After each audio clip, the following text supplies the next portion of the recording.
Elle entre dans ta vie comme une promesse, pas celle d'un futur ensemble. Non, une promesse silencieuse, presque mystique, celle de révéler ce que tu pourrais devenir, dans ses yeux. Tu crois lire de l'amour, mais est-ce vraiment toi qu'elle regarde, ou simplement l'image d'un homme façonné par ses rêves, ses blessures, ses attentes? Si Nietzsche avait déjà vu venir cette illusion, et si sa vision, crue, dérangeante, sur les femmes révélait un miroir que peu d'hommes osent affronter, alors, dis-moi, es-tu prêt à entendre ce que personne n'ose dire tout autant? Nietzsche, un homme brisé par l'amour avant de juger ce que Nietzsche dit des femmes, il faut comprendre l'homme, pas le philosophe de marbre figé dans les livres, l'être humain, tremblant, rejeté, déçu. Nietzsche n'écrivait pas depuis une tour d'ivoire, il écrivait depuis ses tripes, ses blessures, et la plus profonde d'entre elles portait un nom. Louange Salomé, elle, était brillante, libre, insaisissable. Lui, torturé, passionné, sincère, il l'aimait. Elle ne l'a jamais aimé. Elle l'a admiré, peut-être, manipulé, sans doute, mais aimé? Non. Nietzsche lui a demandé sa main, 2 fois, de refus, et un silence plus brutal que 1000 insultes. Ce rejet ne l'a pas seulement brisé, il l'a transformé. Ce n'est pas de la misogynie aveugle qui s'est installée en lui, c'est un mélange explosif de douleur, de lucidité et de désespoir. Il a commencé à voir dans la femme non pas un individu, mais une force chaotique, imprévisible, presque divine, et dangereuse. Mais pas un hasard si Nietzsche écrit « Va vers la femme et n'oublie pas le fouet », une phrase souvent sortie de son contexte. Il ne parle pas de violence physique, mais de la nécessité de se méfier, de ne jamais se livrer sans armes face à l'inconnu. Il avait compris, dans sa chair, que l'amour, ou plutôt le fantasme de l'amour, peut devenir une arme à double tranchant. Alors, non.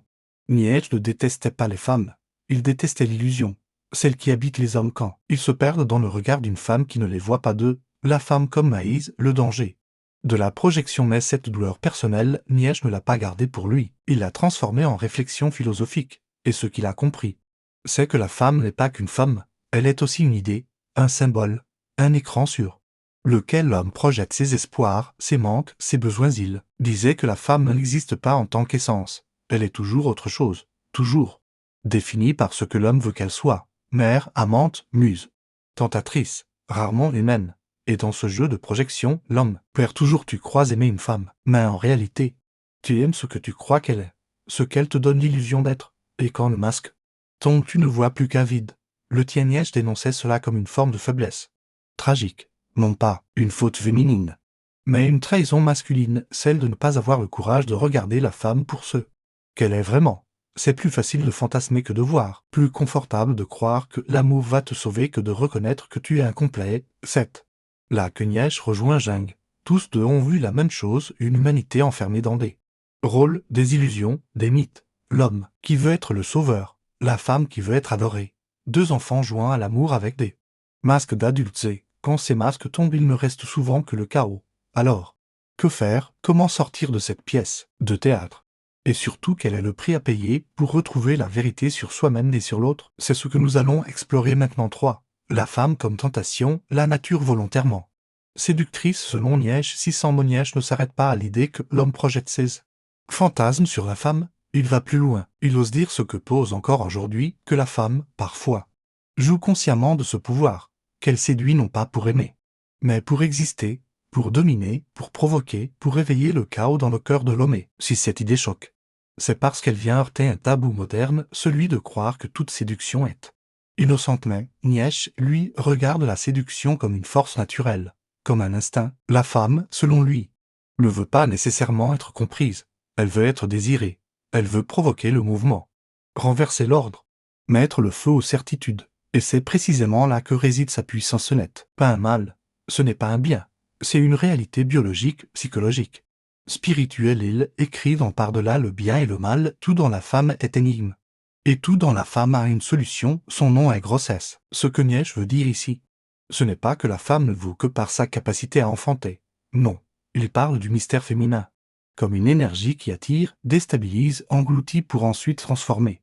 Elle attire l'homme, non pas vers elle, mais vers autre chose, vers la vie, vers le chaos, vers la transformation ou l'effondrement. L'homme, fasciné, s'approche et perd pied, car celui qui approche la femme avec naïveté, croyant y trouver refuge ou paix, y trouve souvent l'inverse, le vertige. Mais, attention, Nietzsche ne dit pas que la femme est mauvaise, il dit que la séduction est une force primordiale, aussi dangereuse que la mer en furie ou le feu dans une forêt. Ce n'est pas un jugement moral, c'est une observation du réel. Alors que faire face à cette puissance, s'en méfier, l'hériter? Non, il faut l'affronter, mais sans illusion, sans tomber amoureux d'une image, sans se laisser happer par la promesse d'un salut à travers l'autre. Nietzsche invite l'homme à rester souverain, à ne pas se perdre dans le regard de la femme même s'il y voit l'infini, à rester maître de sa propre force. Même au cœur de la tentation, c'est à ce prix-là qu'il devient un homme libre. Mais cette liberté, selon Nietzsche, a un prix, et il commence par un sacrifice bien plus difficile qu'il n'y paraît. Nietzsche nous a prévenu, la femme est mystère, séduction, tentation, mais alors, que devient l'homme dans tout ça? Comment ne pas être englouti par cette force magnétique? Comment rester debout, digne, face à l'énigme féminine? Pour Nietzsche, la réponse est brutale, mais lumineuse. L'homme ne doit pas chercher à posséder la femme, il ne doit pas chercher à être aimé, il doit devenir lui-même une force, une puissance, un monde. Autrement dit, il doit dépasser l'amour. Ce n'est pas une invitation au cynisme, ni au mépris, c'est un appel à la grandeur. L'homme idéal, chez Nietzsche, n'est pas celui qui est aimé par tous, c'est celui qui, même seul, continue d'avancer, celui qui transforme la souffrance en force, celui qui ne fait pas de l'amour une prison, ni de la femme un but. Il écrit dans Ainsi parlait Zarathustra, va vers les femmes, mais n'oublie pas ton fouet. Cette phrase a souvent été mal comprise. Ce n'est pas un appel à la violence physique, c'est une métaphore crue. Le fouet, c'est la maîtrise de soi, c'est la vigilance intérieure, c'est la force que l'homme doit garder, même au cœur de la passion, pour ne pas se soumettre, pour ne pas s'effondrer devant l'autre. Car Nietzsche voit trop d'hommes qui s'oublient pour plaire, trop d'hommes qui trahissent leur essence pour être aimés, trop d'hommes qui deviennent faibles au nom de l'amour. Or, pour Nietzsche, l'amour ne doit pas être une fuite, il ne doit pas être une excuse, il doit être un terrain de combat, un lieu où l'homme peut se révéler à lui-même, où s'éteindre à jamais. L'homme fort, lui, ne cherche pas à être sauvé par une femme, il ne cherche pas à la changer, ni à la posséder, il l'honore en gardant sa propre puissance, en étant vertical, même quand le monde entier l'invite à se courber. Et surtout, il ne s'attache pas aux illusions, il ne croit pas que l'amour va remplir un vide, il sait que ce vide, seul lui peut le traverser, seul lui peut lui donner un sens. C'est dur, c'est exigeant, mais c'est la voix du surhomme. Nietzsche ne dit pas que l'homme doit être seul, il dit que l'homme ne doit jamais perdre son axe pour une promesse de bonheur, que même dans l'amour, il doit rester souverain. Car c'est cette souveraineté qui attire, c'est cette force intérieure qui élève, pas les compromis, pas les excuses, pas les dépendances affectives qu'on confond avec de la tendresse. Et c'est là que Nietzsche bouleverse tout. Il ne critique pas la femme par haine, mais parce qu'il veut rappeler à l'homme sa mission la plus sacrée, celle de se dépasser. Astérisque après avoir secoué l'homme, Nietzsche pousse sa pensée encore plus loin, il veut casser les masques, briser les rôles figés qu'on nous impose depuis l'enfance. L'homme fort, rationnel, protecteur, la femme douce, émotionnelle, soumise. Ces archétypes l'ennuient, il les trouve vides, mensongers dans par-delà bien et mal. Il dit clairement, l'homme et la femme ne sont pas des vérités fixes, ce sont des constructions, des instincts façonnés par la culture. Pour Nietzsche, l'homme véritable n'est pas celui qui joue à être viril, et la femme véritable n'est pas celle qui mime la douceur. Tous deux sont appelés à aller au-delà de ces clichés, car ce qui compte, ce n'est pas le genre, ce n'est pas l'apparence, c'est l'intensité de la volonté de puissance qui habite chacun. Alors il nous pose une question troublante, et si être homme ou femme, ce n'était pas une identité, mais une énergie? Il ne s'agit plus d'être conforme à une image, il s'agit d'incarner une force, une direction, une élévation, parfois virile, parfois féminine, parfois douce, parfois tranchante. Le but, ce n'est pas d'imiter un modèle, le but, c'est de devenir soi. Totalement. Nietzsche appelle cela la transmutation des valeurs. Il veut que l'on transforme la morale rigide, celle qui sépare le bien du mal, le masculin du féminin, en un art vivant, une danse, quelque chose de plus profond, de plus libre. C'est là qu'il devient visionnaire. Il pressent que la société moderne commence à découvrir timidement que le masculin et le féminin ne sont pas des prisons, ce sont des pôles d'énergie, des langages différents que chacun peut explorer, habiter, dépasser. Alors, quand Nietzsche parle des femmes, il ne les enferme pas, il les défie, il leur dit, en substance, ne soyez pas ce qu'on attend de vous, devenez ce que vous êtes. Et il dit là, même chose aux hommes, il ne veut pas des hommes robots, fermés, arrogants, il veut des hommes éveillés, conscients, créateurs dans ce regard. Hommes et femmes ne sont plus ennemis, ils ne sont plus rivaux, ils sont deux forces différentes qui peuvent se rencontrer ou se détruire selon le niveau de conscience. Mais une chose est certaine, celui ou celle qui veut aimer sans se connaître sera toujours esclave du rôle qu'il joue. Nietzsche, lui, nous pousse à aller plus loin. Il ne nous demande pas de devenir parfait, il nous demande d'être authentique, lucide, entier. Même si ça dérange, même si ça fait peur, même si ça brûle. Car au fond, ce qu'il cherche ce n'est pas une vérité sur les femmes, c'est une vérité sur nous-mêmes astérisque mais, à ce stade, une question brûle encore, une question que Nietzsche, peut-être, n'a jamais totalement affrontée. Et si, derrière ses critiques et ses éloges, derrière ses contradictions et ses fulgurances, se cachait une peur plus intime, une peur de la féminité elle-même, pas de la femme, en tant que corps ou présence, mais de ce qu'elle représente, à l'intérieur de lui, l'émotion brute, l'intuition, l'abandon.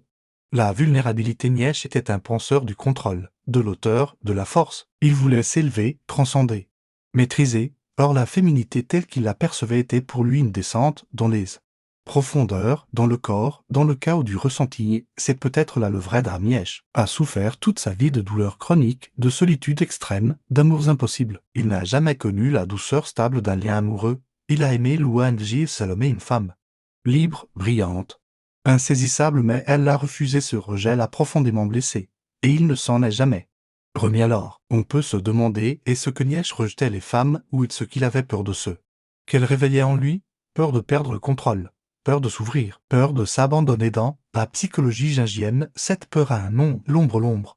C'est tout ce que nous refusons de voir en nous, tout ce que nous réprimons. Chez Nietzsche, l'ombre pourrait bien être la féminité intérieure. Qu'il n'a jamais su accueillir cette féminité-là n'a rien à voir avec le maquillage ou les stéréotypes. C'est la capacité à ressentir profondément, à se laisser traverser, à aimer sans posséder. C'est peut-être pour ça que ses textes sur les femmes sont si ambigus.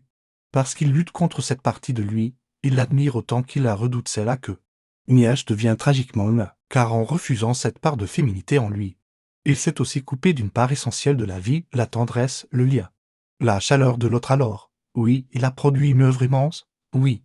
Il a mis le feu aux illusions, aux faux semblants, aux morales toutes faites. Mais il l'a fait seul, dans la fièvre, dans l'excès, dans la souffrance. Et peut-être que ce qui lui a manqué, ce n'était pas la femme, mais la paix intérieure que la réconciliation avec sa propre féminité aurait pu lui offrir. Cette une leçon cruelle, mais puissante. On ne peut pas devenir entier tant qu'on rejette une partie de soi.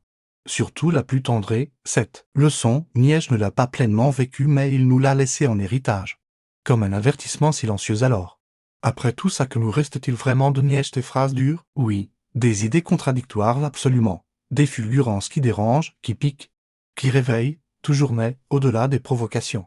Des aphorismes et des jugements parfois cruels. Nietzsche nous a offert un miroir brut, un miroir dans lequel nous sommes tous forcés de nous regarder, hommes et femmes, sans filtre, sans excuse. Il ne nous a pas dit ce que penser. Il nous a montré comment penser plus loin, et c'est ça son véritable héritage. Quand Nietzsche parle des femmes, il parle en réalité de nous tous, de nos projections, de nos peurs, de nos fantasmes, de nos manques. Il nous pousse à interroger ce qu'on attend de l'autre, pourquoi on aime, pourquoi on déteste, pourquoi on idéalise, pourquoi on détruit. C'est brutal, oui, mais nécessaire, car aimer vraiment, que l'on soit homme ou femme, ce n'est pas posséder, dominer ou plaire, c'est accepter la complexité de l'autre sans vouloir la réduire, c'est embrasser le chaos, la différence, l'inconnu. Peut-être que Nietzsche, malgré toutes ces contradictions, nous invite à cela, non pas en nous offrant un modèle, mais en nous montrant ce qui arrive quand on refuse d'aimer. Plaire. Son destin n'a rien d'un conte de fées. Il est mort seul, fou, incomprimé. Il a allumé une torche qu'on peut choisir de reprendre pour aller plus loin que lui, pas en répétant ses paroles, mais en les dépassant. Nietzsche ne voulait pas qu'on l'imite. Il voulait qu'on devienne soi-même, qu'on ose penser par nous-mêmes, même contre lui. Si l'on regarde ses écrits avec cette lucidité, alors on peut y lire un message caché. N'idéalise pas l'autre, n'en fais pas un dieu, ni un démon. Regarde en toi ce que tu projettes sur lui ou sur elle. Aime. Non pas malgré la différence, mais à travers elle. C'est un défi, c'est un chemin qu'il n'a pas su emprunter jusqu'au bout, mais qu'il nous a ouvert. Malgré lui. Alors, que reste-t-il de Nietzsche sur les femmes? Pas une vérité simple, pas une leçon figée, mais une tension vivante, douloureuse, incandescente, un combat intérieur que chacun de nous peut reconnaître.